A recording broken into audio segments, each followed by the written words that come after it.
This is problem 3.11 for Francois Tardieu's Backgammon Strategic Concepts book from Chapter 3, Playing with or Against a Lone Back Checker. Here's the position. We're green. Roll the 4-3.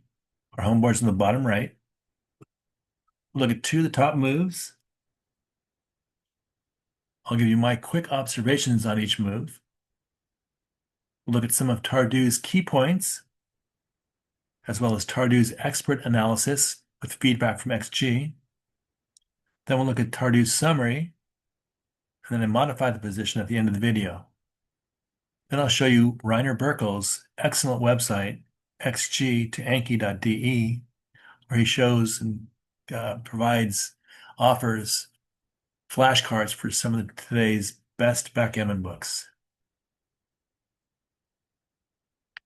Some points to remember when we're playing with a lone back checker like we have in this position. We should try to maintain the advantage of this lone back checker for as long as possible. We should try to avoid leaving ourselves exposed on desirable points. If we're leading the race, we should try to run to safety or get close to that at least.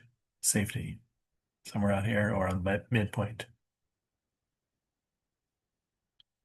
Here's the first possible move. Stepping up and covering our blot on the 3, 24-20, 6-3 like this. This covers the blot and makes an inner-board point here in the 3-point. Starts mobilizing our lone back checker. Sets us up to increase our control of the outfield. If white were to leave a blot out here in the outfield, we'd have direct contact with it from our point here. We're stepping up to one of white's desirable points, however, and we're making a point behind white's anchor. We would prefer to make points in front of the anchor. Second possible move is to slot and cover.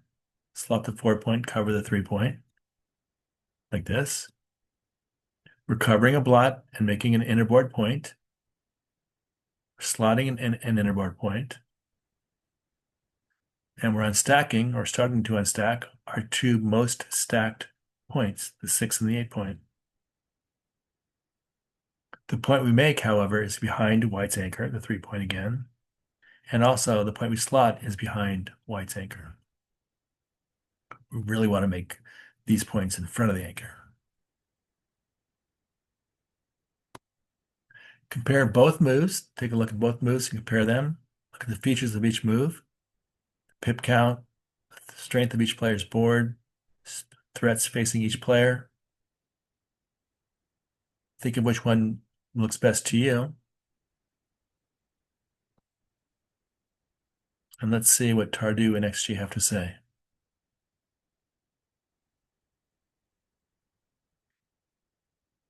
The play where we're stepping up 24-20 and covering our blot 6-3 like this.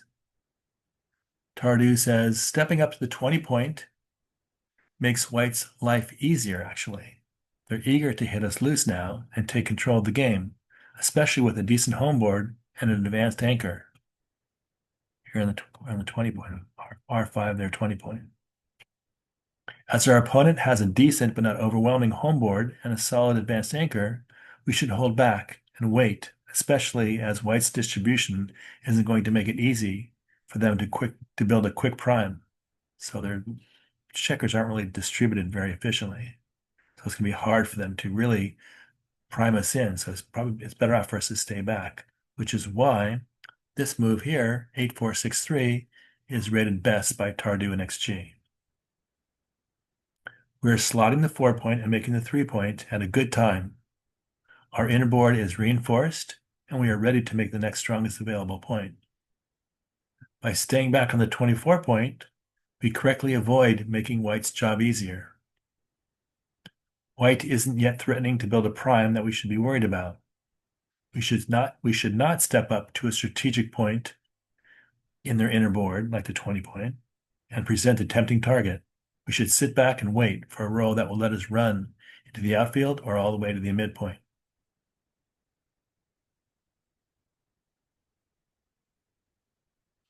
So this move, staying back, We're maintaining the advantage of our lone back checker, and we're avoiding exposing ourselves to one of White's desirable points, like the 20 point.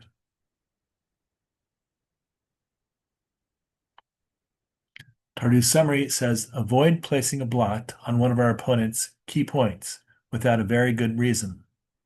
Holding back and equalizing our inner board at least gives us a clear objective to aim at.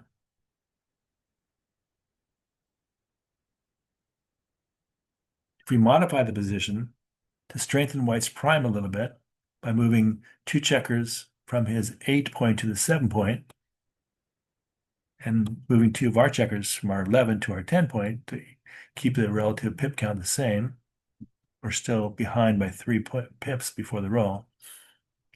Let's see what XG says.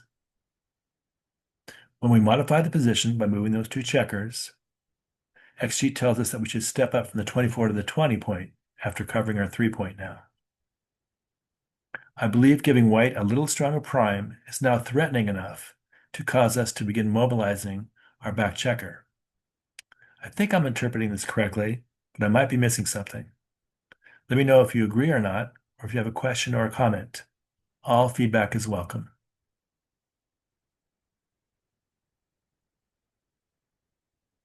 Check out Rainer Birkle's outstanding website, xg2anki.de, where you can find and download digital flashcard decks, both free and for sale, from some of the top backgammon players in the world, like Tardieu, or Michi Kageyami, or Dirk Scheiman, Mochi, Alex Ashagian, Nick Blacher's got cards there, and Ryuichi Shina also, among others.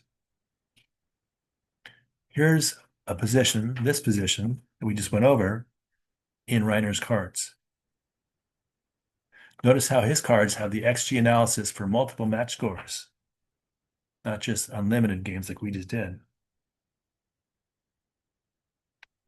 I purchased Reiner's cards, which cover all positions in Tardieu's book, and I'm adding my notes to each card.